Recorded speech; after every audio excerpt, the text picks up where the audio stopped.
Hello everyone, this is third lecture of Geography chapter Resources and Development. इस lecture में हम बात करेंगे रिसोर्स प्लानिंग के बारे में। तो फिर आइए लेट्स बिगिन।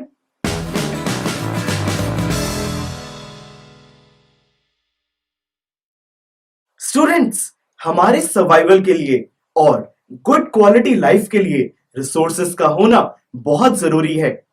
बहुत सारे लोगों को ये लगता था कि रिसोर्सेज नेचर के फ्री गिफ्ट हैं, जिसकी वजह से उन्होंने रिसोर्सेज को बिना सोचे समझे बहुत लार्ज स्केल पर यूज करना शुरू कर दिया, जिसकी वजह से हमें आज तीन प्रॉब्लम्स फेस करनी पड़ती हैं। पहली प्रॉब्लम ये है कि रिसोर्सेज की ओवर यूटिलाइजेशन की वजह से आज बहुत सारे रिसोर्सेज डिप्लीट होने लगे हैं। फॉर एग्जाम्पल, आज बहुत सारे नेशंस एनर्जी क्राइसिस फेस कर रहे हैं क्योंकि उनके पास जो फॉसिल फ्यूल्स थे अब वो खत्म होने लगे हैं। सेकेंड प्रॉब्लम ये है कि रिसोर्सेज की ओवर यूटिलाइजेशन की वजह से अब रोज नई नई एनवायरमेंटल प्रॉब्लम्स भी राइज हो रही हैं, जैसे कि ग्लोबल वार्मिंग। और थर्ड प्रॉब्लम ये है कि रिसोर्सेज को सोसाइटी में इक्वली डिवाइड नहीं किया गया है, जिसकी वजह से आज सोसाइटी रिच और पुअर में डिवाइड हो गई है। सर, मतलब कि रिसोर्सेज को जुडिशियस और रेशनल वे में यूज करना बहुत इंपॉर्टेंट है और ऐसा सिर्फ रिसोर्स प्लानिंग के थ्रू किया जा सकता है। That is what we are going to study. Resource planning बहुत इंपॉर्टेंट है क्योंकि रिसोर्सेज लिमिटेड हैं, कुछ रिसोर्सेज एनवायरनमेंट को पॉल्यूट करते हैं और सोसाइटी में ये इक्वली डिस्ट्रीब्यूटेड नहीं है। साथ में दो और रीजंस हैं जिसकी वजह से रिसोर्स प्लानिंग बहुत इंपॉर्टेंट है। पहला रीजन ये है कि अगर ये रिसोर्सेज डिप्लीट हो गए तो कंट्री की इकोनॉमी डाउन जा सकती है। और सेकंड रीजन ये है कि आने वाली जो फ्यूचर जनरेशंस हैं उनको रिसोर्सेज की बहुत ज्यादा जरूरत है, इसीलिए इनको सस्टेनेबली यूज करना बहुत इंपॉर्टेंट है।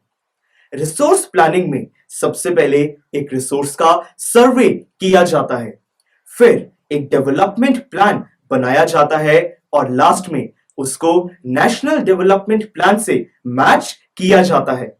सर, रिसोर्सेज की डेवलपमेंट में टेक्नोलॉजी का क्या रोल है? दोस्तों, टेक्नोलॉजी के बिना हम ना ही रिसोर्सेज को यूज कर सकते हैं और ना ही उन्हें डेवलप कर सकते हैं।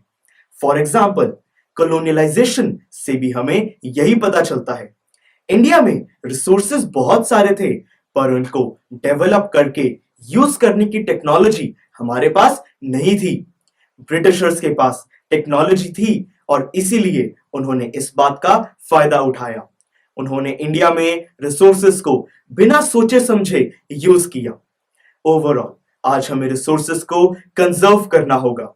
महात्मा गांधी ने कहा है, there is enough for everybody's need but not for anyone's greed. This was all about this lecture. Now I have a question for you. Imagine कीजिए कि आपके सिटी में एक दिन के लिए ऑयल सप्लाई बिल्कुल खत्म हो जाता है।